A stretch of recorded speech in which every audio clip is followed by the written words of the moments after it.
সম্মানিত মুসল্লিয়ান কিরাম, আল্লাহ জাল্লা শানুহুর আলিশান দরবারে আমরা কৃতজ্ঞতা আদায় করছি যে মালিক আমাদেরকে আরো একটি জুমাবারে এবং জিলকাদ মাসের একদম শুরু লগ্নে উপস্থিত হওয়ার তৌফিক দিয়েছেন। সেই জন্য কালিমাতুশ শুকর আদায় করছি আলহামদুলিল্লাহ। আমরা যেই মাসে উপস্থিত হয়েছি এই মাস হজের মাস, অর্থাৎ হজের সফর শুরু হয়ে গেছে। আস্তে আস্তে আমাদের হাজী সাহেবরা গতকালকে থেকেই আমাদের বাংলাদেশের ফ্লাইট শুরু হয়েছে। আস্তে আস্তে বাইতুল্লাহ জিয়ারতের উদ্দেশ্যে হজ করার নিমিত্তে আল্লাহর ঘরের মেহমানরা, দুয়ুফুর রহমানরা তারা রওনা দিচ্ছেন। এই বছর যারা হজ করবেন, আমরা শুরুতেই দোয়া করি আল্লাহ তাআলা তাদেরকে সুস্থভাবে মক্কায় পৌঁছিয়ে দিক, আবার সুস্থভাবে হজ সম্পন্ন করে আবার আমাদের মাঝে ফিরিয়ে দিক। বলুন আমিন। এবং আল্লাহ রাব্বুল আলামিন প্রত্যেকের হজকে হজ্জে মাবরুর হিসেবে কবুল করুন। বলুন আমিন। এই বছর যারা হজে যাবেন, এই বছর প্রথম যারা হজে যাচ্ছেন, তাদের আসলে কিছু প্রস্তুতির প্রয়োজন আছে না নাই?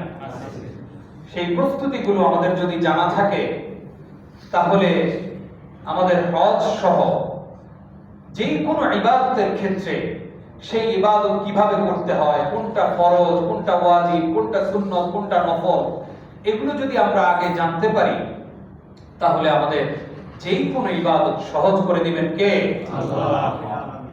কিন্তু সমস্যা হচ্ছে আমরা শুধুমাত্র হয়তো জুমার দিনে ইমাম সাহেবের কাছ থেকে কিছু শুনলাম, হয়তো আসরের পরে দুই একটি মাসালা শুনলাম, এইটুকু পর্যন্তই আমাদের সীমাবদ্ধতা। এর বাইরে নিজেরা যে একটু পরিশ্রম করা, একটু পড়াশোনা করা, একটু জানা, সেই চেষ্টাটা আমাদের থাকে না। আর সেই কারণেই যে কোনো ইবাদত করার পূর্বে যদি আমার আপনার ওই ইবাদত সম্পর্কে পরিপূর্ণ জ্ঞান, ইলম না থাকে, তাহলে ওই ইবাদতটা আপনি পরিপূর্ণ হক আদায় করতে পারবেন না।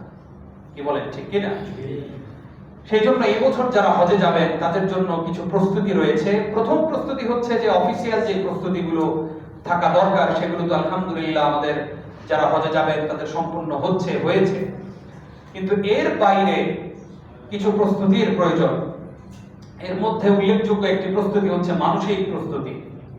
মানসিকভাবে নিজেকে প্রস্তুত করা যে আমি আল্লাহর ঘরে যাচ্ছি, সারা জীবন যেই রবের সিজদা করলাম, সেই রবের যেই ঘর, যেই কাবা শরীফের ইতিহাস, অনেক সোনালী ইতিহাস, যেই কাবা শরীফকে ঘিরে ইসলামের সৌন্দর্য চারিদিকে ছড়িয়ে পড়েছে, সেই কাবা শরীফ আমি আমার এই চর্মচক্ষে আমি দেখতে যাচ্ছি, হজ করতে যাচ্ছি, আরাফা ময়দানে অবস্থান করতে যাচ্ছি, মিনা মুজদালিফা দেখব, শয়তানকে কঙ্কর মারব, ইহরাম পরিধান করব, আমার কোনো আমিত্ব বোধ থাকবে না সেখানে আমি কি বাংলাদেশের বড় ব্যবসায়ী, বাংলাদেশের কি এমপি, মন্ত্রী, নাকি কোনো দায়িত্বশীল, কোনো কমিটির সভাপতি, সেক্রেটারি, কোনো পরিচয় আমার থাকবে না।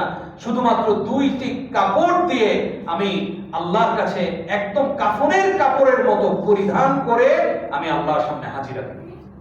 সেখানে আমার কোনো আমিত্ব বোধ থাকবে না। আপনারা দেখবেন যে বাংলাদেশে অনেক বড় বড় ব্যবসায়ী বা অনেক দায়িত্বশীল ব্যক্তিরা যখন জেদ্দা এয়ারপোর্টে বা মদিনা এয়ারপোর্টে যখন নামে, অসহায়ের মতো থাকে। কারণ আপনার এই ড্রেস কোডের মধ্যে, ইহরামের মধ্যে তো লেখা নাই যে আপনি কি ইস্টার্ন প্লাজা মার্কেটের কোনো দায়িত্বশীল, নাকি বড় ব্যবসায়ী, নাকি ঢাকা শহরের কোনো কোটিপতি না শিল্পপতি, কিছুই তো লেখা থাকে না। সেই জন্য আপনার পরিচয় যেমন, আমি একজন নগণ্য মানুষ, একজন রিকশাওয়ালা, আমাকেও যদি আল্লাহ তাআলা হজে নেন, আমার আর আপনার মধ্যে কোনো তফাৎই থাকবে না। কি বলেন, ঠিক কিনা? সম্মানিত হাজিরিন, এই হজ আমাদেরকে আমরা ধারাবাহিকভাবে আলোচনা করার চেষ্টা করব। মাঝখানে শুধু একটু বলে রাখি, এই হজ আমাদেরকে শিক্ষা দেয় ঐক্যের শিক্ষা এবং সমতার শিক্ষা। আমার মধ্যে আর আপনার মধ্যে কোনো ভেদাভেদ নাই। দুনিয়ার দৃষ্টিকোণ থেকে হয়তো আপনি বড় চেয়ারে আছেন, আমি হয়তো বড় চেয়ারে আছি, আজকে হয়তো আমি উপরে চেয়ারে বসে কথা বলছি, আপনারা নিচে বসে শুনছেন। এটা দুনিয়ার দৃষ্টিকোণ থেকে হয়তো একটু উপর নিচ মনে হতে পারে, কিন্তু বাস্তবতা হলো আমার আর আপনার মধ্যে আল্লাহর কাছে কোনো আলাদা কোনো মর্যাদা, আলাদা কোনো মর্যাদার জন্য আলাদা কোনো পদ পজিশন কোনো কিছুই নাই, বরং আমি আপনি একজন ইমানদার হিসাবে সমান। কি বলেন, ঠিক কিনা?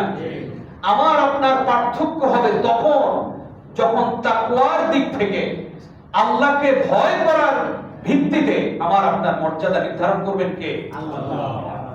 সম্মানিত হাজিরিন, সেই জন্য এই বছর যারা হজে যাবে, এই হজ যেন আপনার জীবনকে পরিবর্তন করে দেয়।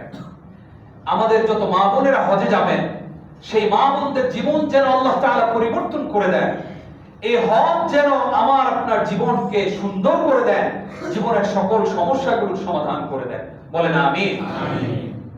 এই হজের মানসিক প্রস্তুতির শেষে আমার আপনার আরো কিছু প্রস্তুতি রয়েছে। আল্লাহ রাব্বুল আলামিন কোরআনুল কারীমে বলছেন, আল হজ্জু আশহুরুম মা'লুমাত ফামান ফারাদা ফীহিন্নাল হজ্জ ফালা রাফাসা ওয়ালা ফুসুকা ওয়ালা জিদালা ফিল হজ্জ।